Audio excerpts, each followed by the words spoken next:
Hello friends, मैं पूजा शर्मा स्वागत करती हूँ आपका पूजा शर्मा क्लासेस में। उम्मीद करती हूँ आप सब अच्छे होंगे और आपके माता पिता भी स्वस्थ होंगे। तो चलिए आज हम डिस्कस करेंगे सजीव सजीव जगत। और इससे पहले हमने पर्यावरण के बारे में समझा था कि पर्यावरण क्या है। ठीक। और हमने क्लासेस को स्टार्ट कर दिया है यूपी टेट 2023 के लिए। और हम आपको बेहतरीन रणनीति के साथ आपको तैयारी कराएंगे, जिससे आपका यूपी टेट काफ़ी अच्छे मार्क्स से निकल जाएगा। और हम चाहते हैं कि भर्ती आने वाली है और यूपी टेट होगा तो आपका यूपी टेट एक बार में ही क्लियर हो जाए। तो आपको अपने सिलेबस के अकॉर्डिंग पढ़ना है कि सिलेबस में क्या दे रखा है उसके अकॉर्डिंग पढ़ना है, ना कि ऐसे ही पढ़ना है। ठीक। तो आपको क्या पढ़ना है, कैसे पढ़ना है, किस तरीके से पढ़ना है, हम अपनी रणनीति को आपके साथ शेयर करेंगे। तो चलिए हमने क्लासेस को कंटिन्यू कर दिया है और आप भी ऐसे ही पढ़ते रहिए और अपनी तैयारी को बेहतर बनाएं और अपने हाथों से नोट्स बनाएं। नोट्स बनाने के बाद में उन्हीं नोट्स को बार बार आप रिवीजन करेंगे तो आपकी तैयारी है वह बहुत अच्छे तरीके से हो जाएगी। ठीक। तो आपको नोट्स बनाने हैं, नोट्स बनाने के बाद में उन्हीं का रिवीजन करना है आपको बार बार। ठीक। तो चलिए स्टार्ट करते हैं सजीव। और फ्री नोट्स के लिए आप टेलीग्राम चैनल से जुड़ जाएं, लिंक आपको डिस्क्रिप्शन बॉक्स में दे रखी है। ठीक। तो चलिए हम जानते हैं सजीव। सजीव क्या होते हैं। ठीक। सजीव वे होते हैं जिनमें जीवन होता है। सजीव वे होते हैं जिनमें जीवन होता है। सजीव सजीव होते हैं उनको भोजन की आवश्यकता होती है। ठीक। सजीव होते हैं उनको किसकी आवश्यकता होती है, तो उनको भोजन की आवश्यकता होती है। सजीव क्या करते हैं, सजीव श्वसन करते हैं, यानी कि सांस लेते हैं। सजीव श्वसन करते हैं। ठीक, श्वसन करते हैं। उसके बाद में सजीव क्या करते हैं, उत्सर्जन करते हैं। ठीक। उत्सर्जन का मतलब होता है कि अपने शरीर से अपशिष्ट पदार्थों को बाहर निकालते हैं। बात क्लियर। सजीव क्या करते हैं, अनुक्रिया करते हैं। ठीक। अनुक्रिया करते हैं। उसके बाद में सजीव सजीव होते हैं वह अपनी इंद्रियों के माध्यम से, इंद्रियां होती हैं सजीवों की। ठीक। इंद्रियों के माध्यम से अपने आँखों के इंद्रियां कितनी होती हैं, 5 होती हैं। तो आँख होती हैं देखने के लिए, कान होते हैं सुनने के लिए। ठीक। नाक होती है सूंघने के लिए, जीभ होती है स्वाद के लिए, त्वचा होती है महसूस करने के लिए। ठीक। तो 5 इंद्रियां होती हैं। तो यह किन में होती हैं, सिर्फ सजीवों में होती हैं, ना कि निर्जीवों में। बात क्लियर। ठीक। और सजीव होते हैं उनमें क्या होती है, गति होती है किसी कार्य को करने की। ठीक। सजीवों में गति होती है, सजीवों में वृद्धि होती है। ठीक। सजीव बढ़ते रहते हैं।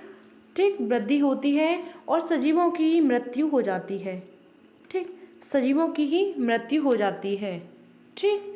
तो यह हमने सजीवों से संबंधित कुछ इम्पोर्टेंट पॉइंट पढ़े थे। ठीक। सजीव होते हैं उनमें जीवन होता है, वह भोजन करते हैं। ठीक। भोजन की आवश्यकता होती है, सांस लेते हैं, उत्सर्जन करते हैं और वह गति करते हैं, अनुक्रिया करते हैं, अपनी इंद्रियों से महसूस और आँखों से देख सकते हैं, कानों से सुन सकते हैं, नाक से सूंघ सकते हैं, त्वचा से स्वाद ले सकते हैं, सॉरी जीभ से स्वाद ले सकते हैं, त्वचा से महसूस कर सकते हैं। ठीक। और वृद्धि करते हैं। ठीक। और उनकी मृत्यु भी हो जाती है। बात क्लियर। अब बात करते हैं हम निर्जीव की। ठीक। निर्जीव क्या होते हैं, निर्जीव वह होते हैं जिनमें जीवन नहीं होता है। निर्जीव वह होते हैं जिनमें जीवन नहीं होता है। ठीक। निर्जीवों को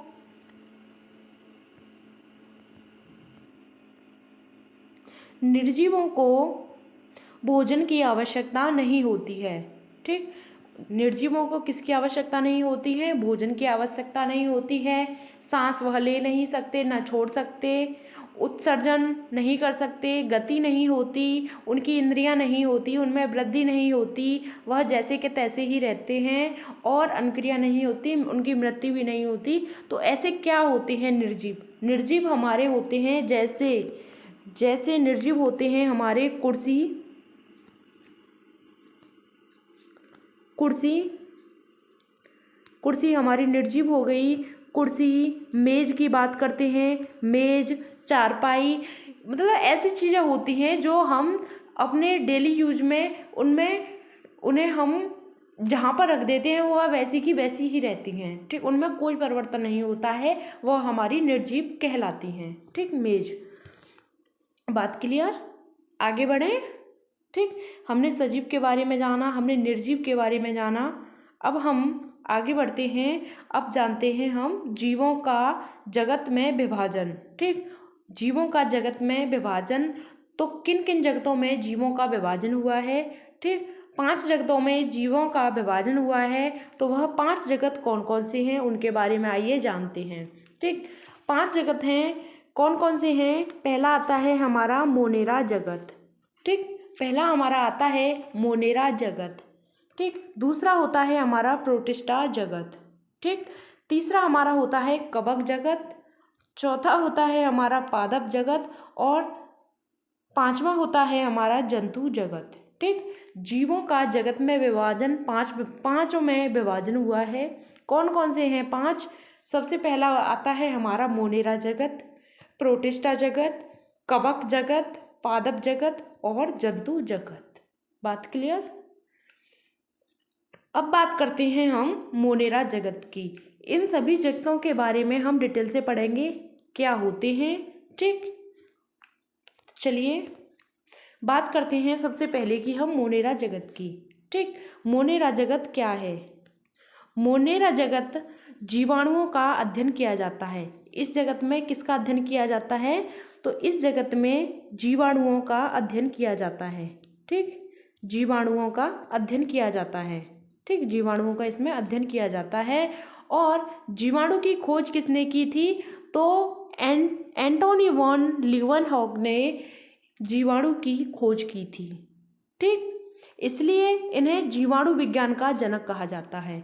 किसको जनक कहा जाता है जीवाणु जगत का? तो एंटोनी ल्यूवेनहॉक को जीवाणु विज्ञान का जनक कहा जाता है। बात क्लियर? ठीक, मोनेरा जगत में जीवाणुओं का अध्ययन किया जाता है। इसकी खोज जीवाणु की किसने की थी? तो एंटोनी वॉन ल्यूवेनहॉक ने इसकी खोज की थी। इसके जनक माने जाते हैं। ठीक, एंटोनी वॉन ल्यूवेनहॉक। ठीक, अब बात करते हैं हम प्रोटिस्टा जगत की। ठीक, प्रोटिस्टा जगत क्या होता है? इस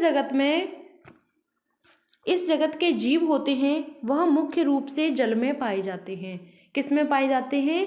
जल में पाए जाते हैं। और यह स्वपोषी एवं विषमपोषी होते हैं।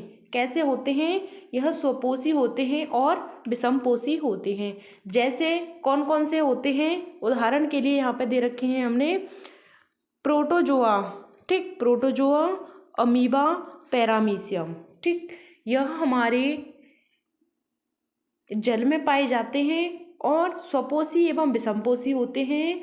जैसे कौन कौन से होते हैं? प्रोटोजोआ होते हैं, अमीबा और पैरामीशियम। ठीक, इसमें सजीवों का अध्ययन किया जाता है। इसमें किसका अध्ययन किया जाता है? इसमें सजीवों का अध्ययन किया जाता है। ठीक, प्रोटिस्टा जगत में सजीवों का अध्ययन किया जाता है। मोनेरा जगत में जीवाणुओं का अध्ययन किया जाता था। बात क्लियर? अमीबा होता है, इसकी कोई ना कोई आकार होता है, ना शेप साइज, कुछ भी नहीं होता है। ठीक, यह हमारे जल से संबंधित हैं। अब बात करते हैं हम कवक जगत की। कवक जगत क्या होता है? ठीक, कवक जगत बहुकोशिकीय होते हैं। कवक जगत कैसे होते हैं? बहुकोशिकीय होते हैं और मुख्य रूप से यह गर्म स्थानों पर पाए जाते हैं। कवक जगत होते हैं वह मुख्य रूप से कहाँ पाए जाते हैं? तो वह गर्म स्थानों पर पाए जाते हैं। बात क्लियर? कवक जगत में क्या होता है? ठीक, इसमें सजीवों का ही अध्ययन किया जाता है। कवक जगत में मशरूम, मशरूम और फफूंद, फफूंद जो हम फंगस बोलते हैं।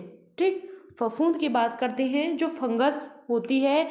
जैसे खाने को कुछ दिनों के लिए ऐसे ही छोड़ दिया जाता है तो कुछ दिनों के बाद वह खराब होने लगता है, तो उस पर जो हरी वाली परत जम जाती है वह क्या कहलाती है? हमारी फंगस कहलाती है, फफूंद या कवक कहलाती है। तो उसे हम कवक कहते हैं। ठीक, उसे हम क्या कहते हैं? उसे हम कवक कहते हैं। बात क्लियर?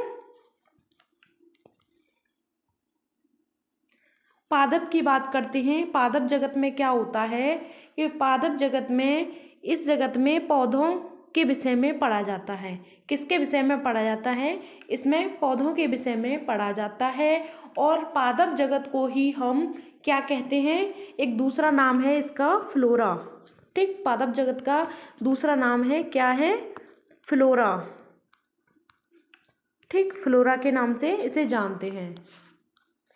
ठीक, इसमें जंतुओं का, सॉरी, इसमें पौधों के विषय में पढ़ा जाता है। ठीक, अब बात करते हैं, हमारा आता है पादप जगत हमारा हो गया। उसके बाद हमारा जंतु जगत रह गया। ठीक, जंतु जगत के बारे में जान लेते हैं जंतु जगत क्या होता है।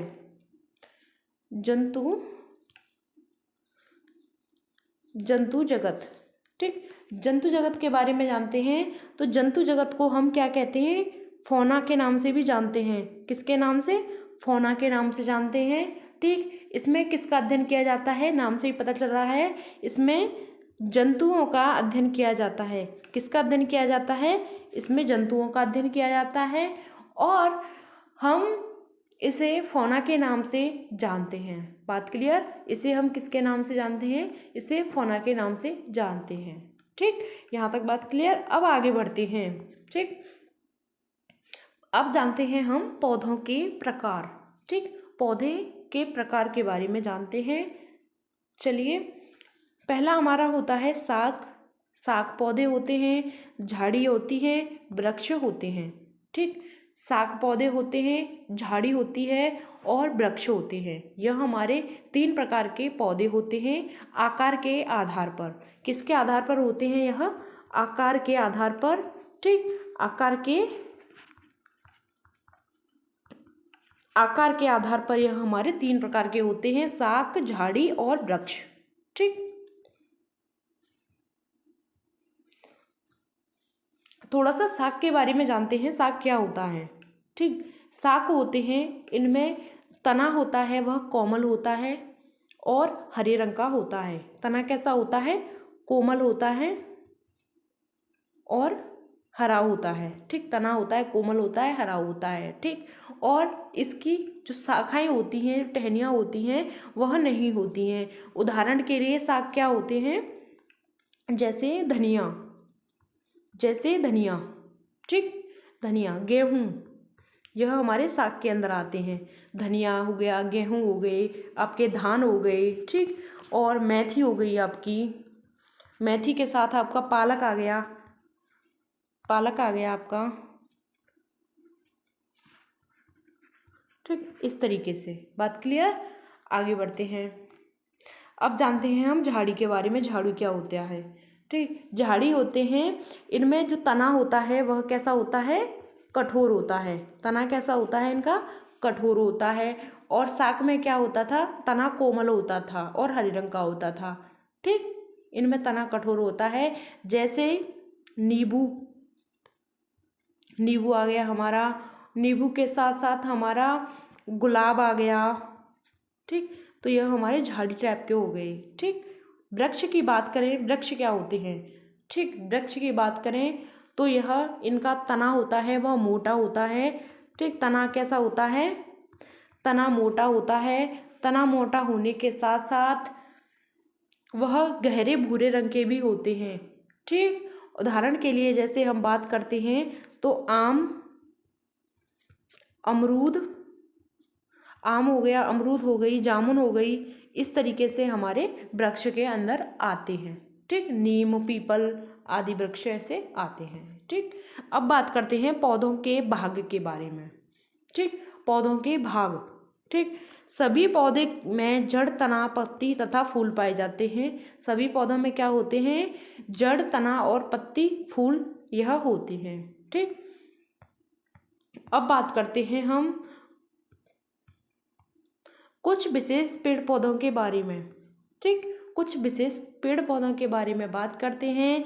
तो पीपल की बात करते हैं तो इस पेड़ में की खासियत यह है कि यह 24 घंटे ऑक्सीजन देता है।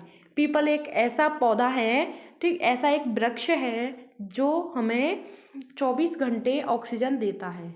ठीक, नेफंथीस की बात करें तो यह घटपर्णी एक कीट पक्षी पौधा है जो कीटों को खाता है। ठीक, यह कीड़े मकोड़ों के अलावा चूहे व छोटे छोटे जीवों को भी खाता है। कौन सा पौधा खाता है? तो यह नेफंथीस या घटपर्णी के नाम से जाना जाता है। सबसे ज़्यादा यह कहाँ पे मिलता है? तो यह हमारा मेघालय में मिलता है। कहाँ पे मिलता है? तो मेघालय राज्य में मिलता है। ठीक, भारत में मेघालय राज्य में मिलता है। ठीक, अब आगे बढ़ते हैं। अब बात करते हैं रेगिस्तानी ओक की। ठीक, ओक ट्री की बात करते हैं तो यह ऑस्ट्रेलिया के रेगिस्तान में पाया जाता है। ठीक, ऑस्ट्रेलिया के कहाँ पाया जाता है? रेगिस्तान में। इसकी जड़ें वृक्ष की ऊंचाई के लगभग 30 फुट गहराई तक चली जाती हैं। यानी कि इसकी जड़ें होती हैं, वृक्ष की ऊंचाई होती है ना, उसके लगभग 30 फुट की गहराई तक नीचे तक चली जाती हैं। और इसकी तना में पानी जम जाता है। इसके तना में क्या हो जाता है? पानी जम जाता है। और क्षेत्र में, यानी इसके क्षेत्र में पानी की कमी होती है, यानी कि किसी वहाँ उस क्षेत्र में पानी की कमी हो जाती है, जैसे रेगिस्तान में पानी की कमी हो जाती है, तो यहाँ के लोग हैं, निवासी हैं, तो तने के अंदर पाइप डालकर पानी को निकाल लेते हैं, उससे अपना पानी का यूज करते हैं। ठीक, इसके तने में पानी जम जाता है और इसके वृक्ष की ऊंचाई के लगभग 30 फुट की गहराई तक चली जाती हैं और ऑस्ट्रेलिया या रेगिस्तान में यह पाया जाता है। बात क्लियर? अब बात करते हैं खेजड़ी की। खेजड़ी यह भारत के रेगिस्तान में पाया जाता है। यह एक वृक्ष है, खेजड़ी वृक्ष। यह कहाँ पाया जाता है? तो यह रेगिस्तान में पाया जाता है। इसकी लकड़ी में कीड़ा नहीं लगता। क्या नहीं लगता? जो खेजड़ी वृक्ष होता है इसकी लकड़ी में कीड़ा नहीं लगता, क्योंकि यह रेगिस्तान में पाया जाता है। इसे ज़्यादा पानी की ज़रूरत नहीं होती है। खेजड़ी वृक्ष होता है, इसमें ज़्यादा पानी की आवश्यकता नहीं होती है। बात क्लियर? आगे बढ़ते हैं। अब बात करते हैं जंतु जगत की।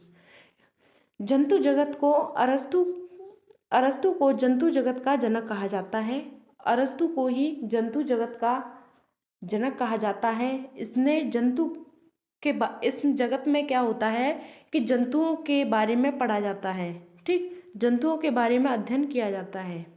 ठीक, अब बात करते हैं हृदय की। ठीक, दिल की बात करते हैं। ठीक, इसका आकार होता है, हृदय का आकार कैसा होता है? तो मुट्ठी के बराबर होता है। हृदय का आकार होता है वह मुट्ठी के बराबर होता है। यह मनुष्य की बाईं छाती में पाया जाता है। हृदय कहाँ पर होता है? यह मनुष्य की बाईं छाती में होता है। ठीक, मनुष्य का हृदय 4 भागों में विभाजित होता है, यानी 4 भागों में बटा हुआ होता है मनुष्य का हृदय। ठीक, मनुष्य के हृदय के जो ऊपर वाले भाग होता है उसे हम क्या कहते हैं? उसे हम आलिंद कहते हैं। और जो नीचे का भाग होता है, जो नीचे के दोनों भाग होते हैं, ऊपर के दोनों भागों को हम आलिंद कहते हैं और नीचे के दोनों भागों को हम क्या कहते हैं? नीचे के दोनों भागों को हम निलय कहते हैं। ठीक, ऊपर वाले को आलिंद, नीचे वाले को क्या कहते हैं? निलय कहते हैं। ठीक, यह लगातार धड़कता रहता है। हृदय है, यह लगातार धड़कता रहता है और 1 मिनट में कितनी बार धड़कता है? तो 1 मिनट में यह 72 बार धड़कता है। ठीक, 1 मिनट में यह 72 बार धड़कता रहता है। और दिल की जो धड़कन होती है उसे हम किससे मापते हैं? ठीक, तो हम इसे स्टेथोस्कोप से मापते हैं, इसे हम सुन सकते हैं। बात क्लियर? दोबारा समझाती हूँ। जो हृदय होता है इसका आकार कैसा होता है? तो इसका आकार मुट्ठी के समान होता है। ठीक, मुट्ठी के समान होता है और यह मनुष्य की बाईं छाती में होता है। ध्यान से सुनना, ठीक, मनुष्य की बाईं छाती में होता है। मनुष्य का हृदय है वह 4 भागों में बटा हुआ है, 4 भागों में विभाजित है। ऊपर वाले दोनों भागों को हम क्या कहते हैं? आलिंद कहते हैं, और नीचे के जो दोनों भाग होते हैं उन्हें हम निलय कहते हैं। ठीक, यह लगातार धड़कता रहता है और 1 मिनट में 72 बार धड़कता है। 1 मिनट में कितनी बार धड़कता है? तो 1 मिनट में यह 72 बार धड़कता है। ठीक, दिल की धड़कन को किससे सुना जा सकता है? तो स्टेथोस्कोप से दिल की धड़कन को सुना जा सकता है। ठीक, बात क्लियर? अब आगे बढ़ें। चलिए अब बात करते हैं कि हृदय होता है, इसका कार्य क्या होता है।